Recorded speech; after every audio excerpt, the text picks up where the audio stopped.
Hello, boys and girls. We're continuing our story. Jacob leaves home. When Rebekah found out what Esau planned to do, she sent for Jacob and told him, "Son, your brother Esau is just waiting for the time when he can kill you. Now listen carefully and do what I say. Go to the home of my brother Laban in Haran and stay with him for a while. When Esau gets over his anger, I'll send for you to come home." Jacob arrived in Haran and he fell in love with Rachel, Laban's daughter. He said to him, "If you let me marry Rachel, I'll work 7 years for you." And the 7 years passed. Laban brought Leah to Jacob, that's Rachel's sister, and married her and spent the night with her. Remember, there were no electric lights back there. And Laban said, because Jacob was angry, "You may also marry Rachel, but you'll have to work another 7 years." He ended up with 4 wives and 12 boys. He worked 14 years for the first 2 wives, and for 6 years he worked for sheep, cattle and camels. That's 20 years altogether. God told him to go home to his family. Unfortunately, his mum had died while he was away. Here's the family. Abraham and Sarah had Isaac, who married Rebekah, and then they had Jacob and Esau, the twins. Leah and Rachel were also some of his wives. And here's the boys' names: Reuben, Simeon, Levi, Judah, Issachar, Zebulun, Gad, Asher, Joseph, Benjamin, Dan, Naphtali. Wow, what a family. They also had a daughter called Diana. Now Jacob loved Joseph more than he did any of the other sons, because Joseph was born after Jacob was old, and Jacob had given Joseph a coat of many colours. So his brothers were not only jealous of him, they hated him. One day, Joseph told his brothers that he had had a dream.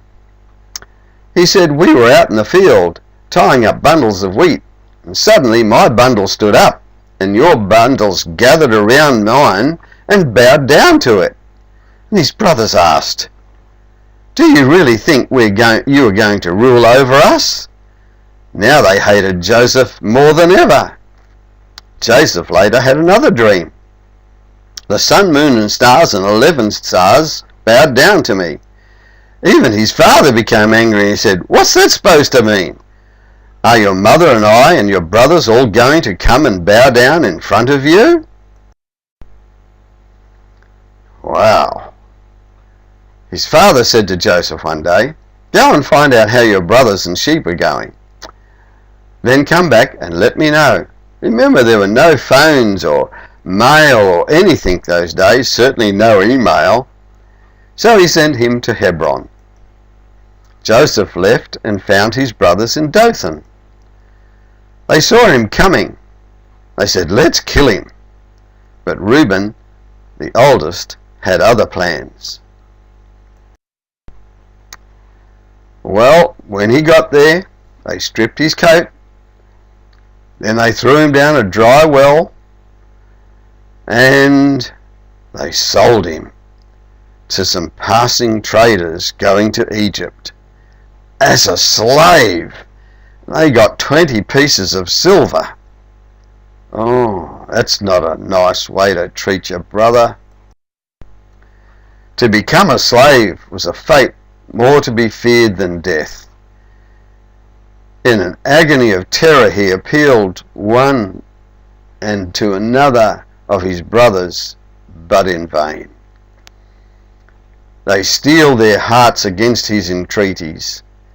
They sold him to the heathen traders, and the caravan moved on and soon was lost to view. Joseph decided to trust in his father's God. His brothers, having killed a kid and dipped his coat and ripped it in the blood, they took it to their father, telling him they had found it in the fields.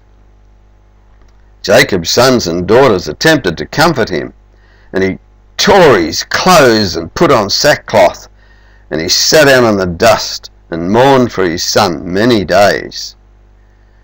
Time seemed to bring no end to his grief, and the brothers were terrified at what they had done to their father and to Joseph. You think we need to think first before we do something? The slave traders in the meantime sold Joseph to Potiphar, the captain of the king's palace guard. So Joseph lived in the home of Potiphar, his Egyptian owner. Soon Potiphar realized the Lord was helping Joseph to be successful in whatever he did. So he put Joseph in charge of all his house and property and everything he owned, except his wife. Potiphar's wife soon noticed Joseph. She asked him to lie with her, and he refused and said, "How can I sin against God?" One day, Joseph went to Potiphar's house to do his work. None of the servants were there. And Potiphar's wife grabbed hold of his coat, and she said, "Lie with me." But Joseph ran out of the house, leaving her hanging onto his coat. And she called in the servants and said, "Joseph tried to attack me, but I screamed for help and he ran out of the house."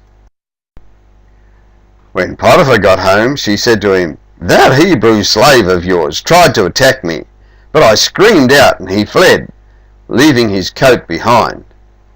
And Potiphar became very angry and he threw Joseph into the king's prison.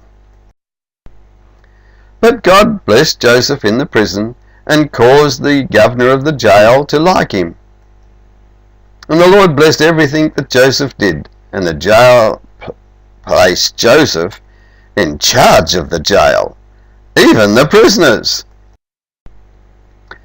Later, the king was very angry at his baker and butler, so he threw them into jail. Joseph was put in charge of them, and one day they looked very unhappy. So he asked, "Why?" They told him they both had dreams, and there was no one to tell them what the dreams meant. And Joseph replied, "Doesn't God know the meaning? Tell me your dream." The butler went first. "I dreamed that there was a grapevine, and it had 3 bunches of grapes on it, and I squeezed them into the king's cup and gave them to him." Joseph said, "The 3 bunches of grapes are 3 days. In 3 days the king will pardon you, and you will be his butler again. And please tell the king I haven't done anything wrong, and I want to go home." The baker was next and said, "I was carrying 3 baskets full of pastries, yummy ones, on my head, and the birds came and ate them." And Joseph said, "In 3 days the king will hang you, and the birds will come and peck at it." In 3 days, the baker was hung, and the butler got his old job back. But he forgot to ask the king and tell him about Joseph. 2 years went by, and the king had a dream, yet none of his wise men could tell what it meant. Then the butler told the king about Joseph, so they sent for Joseph. The king said to Joseph, "I have had 2 dreams. In the first, I saw 7 fat cows come up out of the river Nile, followed by 7 skinny cows, and the skinny ones ate up the fat ones. But the funny part about it, they were no fatter. In the second, I saw 7 fat heads of grain, and then 7 thin heads, which ate the 7 fat, but they were no fatter." Joseph said, "O king, God has shown the king what he intends to do. The 2 dreams have the one meaning. There will be 7 years of plenty, followed by 7 years of famine. The 2 dreams mean it will happen very soon." And Joseph suggested that the king find an honest, wise man, and save 20% of the grain and store it for the 7 years of plenty until the 7 years of famine came. Then there would be enough grain to feed Egypt in those famine years. The king and his officials liked the plan, The king said, "No one is as wise as Joseph because God is with him." He also said to Joseph, "I'm putting you in charge of all Egypt. Only I will be over you. You are now the governor of all Egypt."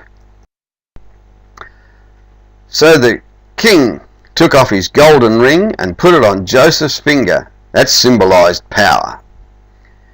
He had put the best clothes on Joseph and put a golden chain about his neck, showing his high office. He had Joseph ride in his second chariot, and he changed his name to Zaphnath-Paneah and ordered everybody to bow the knee to him. He also gave Joseph a beautiful wife, Asenath, the priest of Egypt's daughter. And Joseph started to collect 20% of all the grain in Egypt, and he built great storehouses and filled them with grain. He had 2 sons, Manasseh and Ephraim. Egypt's 7 years of plenty came to an end. Then the 7 years of famine started. God says we know that God is always at work for the good of everyone who loves him.